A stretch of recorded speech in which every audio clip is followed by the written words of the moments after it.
রাধে রাধে বন্ধুরা, শ্রীরাধা ব্লগে তোমাদের সবাইকে স্বাগত। আর আজকে আমি বেরিয়ে পড়েছি সকাল ভোর 4:30-র সময় রাধাকুণ্ড পরিক্রমা দেব বলে। আর এখানে কি বলবো, এত ঠান্ডা যে আমাদের কলকাতার হাইয়েস্ট ঠান্ডাও এখানে এখন যা ঠান্ডা তার কাছে হার মেনে যাবে। প্রচণ্ড ঠান্ডা, আমি তো হাত বের করতেই পারছিলাম না, যেই কারণে আমি এত কিছু চাপা দিয়ে তারপরে বের হয়েছি বাইরে, কিন্তু তবুও ঠান্ডার কাছে হার মেনে যাচ্ছিল। আর তারপরে এখানে দেখো কত বয়স্ক মানুষরা আমার বেরোনোর অনেক আগে থেকেই পরিক্রমা দিচ্ছেন। এনারা মনে হয় রাত্রে ঠিক করে ঘুমানো না, এই পরিক্রমা দেওয়ার জন্য আর বৃন্দাবনে এইভাবে ঘোরার জন্য। দেখো সবাই কিভাবে, কত বয়স্ক বয়স্ক মানুষ ঠিক করে হাঁটতেও পারেন না, কিন্তু লাঠি ধরে ধরে তারা পরিক্রমা দিচ্ছেন। তো ওনাদেরকে দেখে আমি ভাবলাম যে এনারা এইভাবে পরিক্রমা দিচ্ছেন আর আমি এইভাবে এত কিছু চাদর খাটিয়ে সব কিছু পরে আমার ঠান্ডা লাগছে। তো ওনাদের দিকে তাকিয়ে আমি আস্তে আস্তে এগিয়ে গেলাম। আর এখানে সমস্ত মন্দিরগুলো কিন্তু কোনো কোনো মন্দির খোলা হয়েছে আর কোনো কোনো মন্দির খোলা হয়নি, খোলা হচ্ছিল।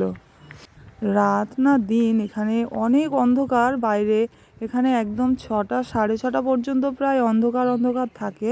তো দেখো এখানে এত অন্ধকার, কিন্তু মনেই হচ্ছে না এত লাইট আছে, মনেই হয় না যে এখানে অন্ধকার বা কোনো সমস্যা বা কোনো কিছু।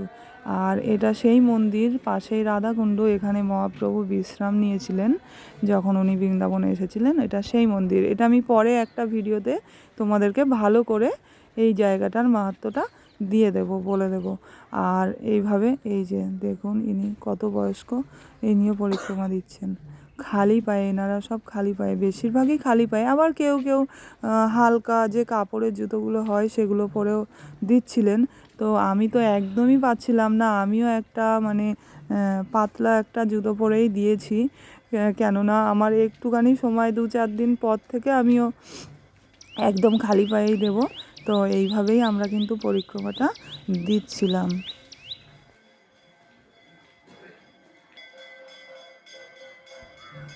এক একটা মন্দির সবে সবে কিন্তু খোলা হচ্ছিল, ঠাকুরকে জাগানো হচ্ছিল।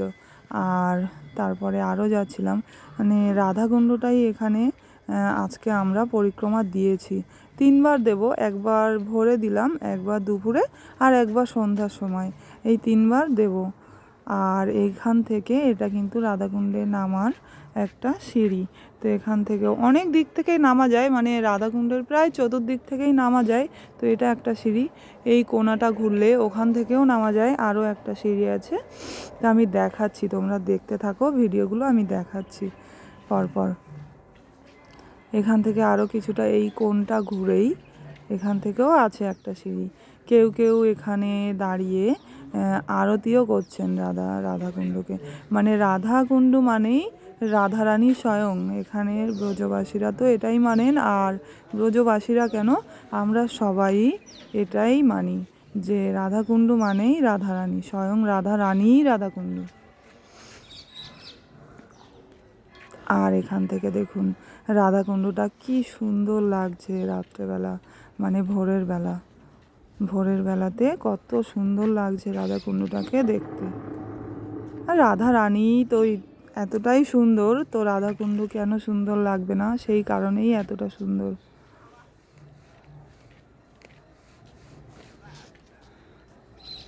ঠান্ডা লাগছে। আর এনারা দেখো কিভাবে পরিক্রমা দিচ্ছেন, আমি ওনাদেরকে জিজ্ঞেস করছিলাম ঠান্ডা লাগছে কিনা, কিন্তু কোনো কিছু না বলে রাধে রাধে বলেই ওনারা চলেছেন এগিয়ে। তো আমিও সামনের দিকে এগিয়ে গেলাম।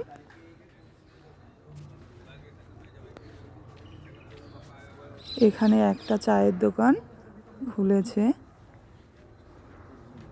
আর এইখানটায় দেখুন, আমি এইখানটায় আর একটু এগিয়ে গিয়ে ওই যে জানালাটা দেখা যাচ্ছে, ওই জানালা দিয়ে অনেকগুলো গরু আছে ওর মধ্যে, আর আমার দিকে উকি দিচ্ছিল।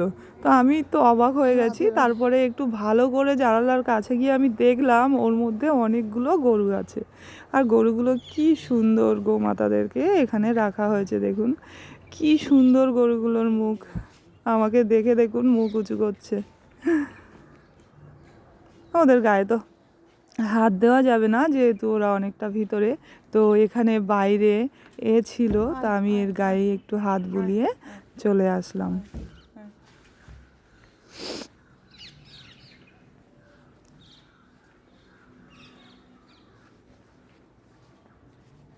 যদিও একটু পরিক্রমা দেওয়ার পর আর ঠান্ডাটা অতটা মনে হয় না, কিন্তু এমনি সময়ে এখানে দেখো দেখো এখানে ইনি আগুন পোয়াচ্ছেন। প্রচণ্ড ঠান্ডা, প্রচণ্ড ঠান্ডা। আর এই ভোরের সময়ও কেউ কেউ চলে এসেছেন একদম রাধাকুণ্ডে স্নান করবেন বলে।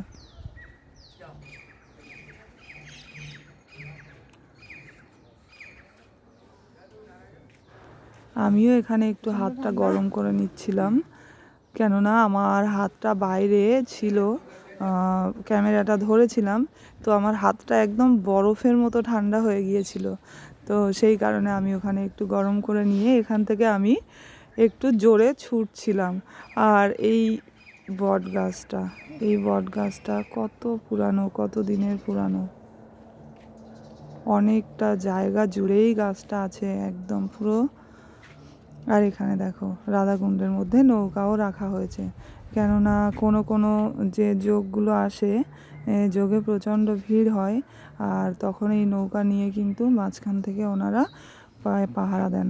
আর এই বয়স্ক মানুষকে দেখুন কত ভোরবেলায়, এতটা ভোরবেলায় উনি কুণ্ডুতে সেবা করছেন। কুণ্ডু পরিষ্কার করছেন মানেই হলো কুণ্ডু সেবা করছেন।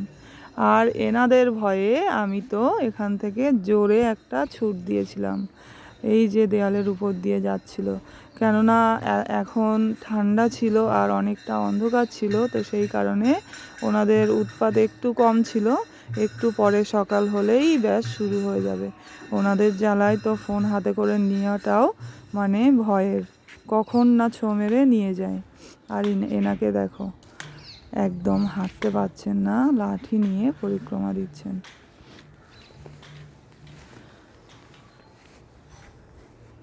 এই মন্দিরটাও খোলা হয়েছিল, এখানেও ভগবানকে জাগানো হচ্ছিল।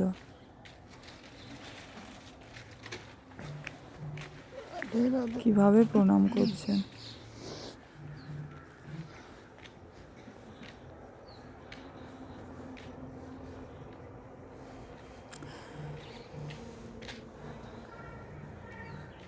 আমাদের সঙ্গে মানে আমার সঙ্গে বাকি যারা ছিল তারা কিন্তু আগেই চলে গিয়েছে, আমি আর ওদেরকে খুঁজে পাচ্ছিলাম না।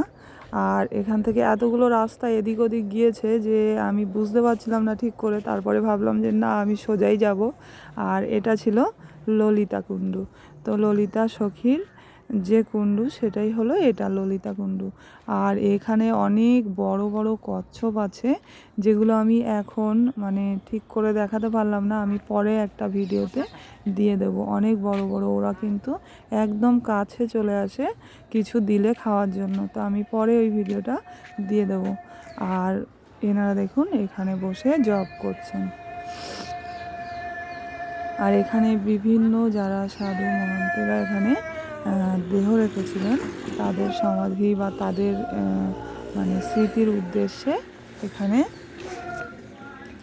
ছোট্ট ছোট্ট যে টাইপের ঘর টাইপের করে ওখানে লেখা আছে তাদের নাম আর তাদের সব কিছু।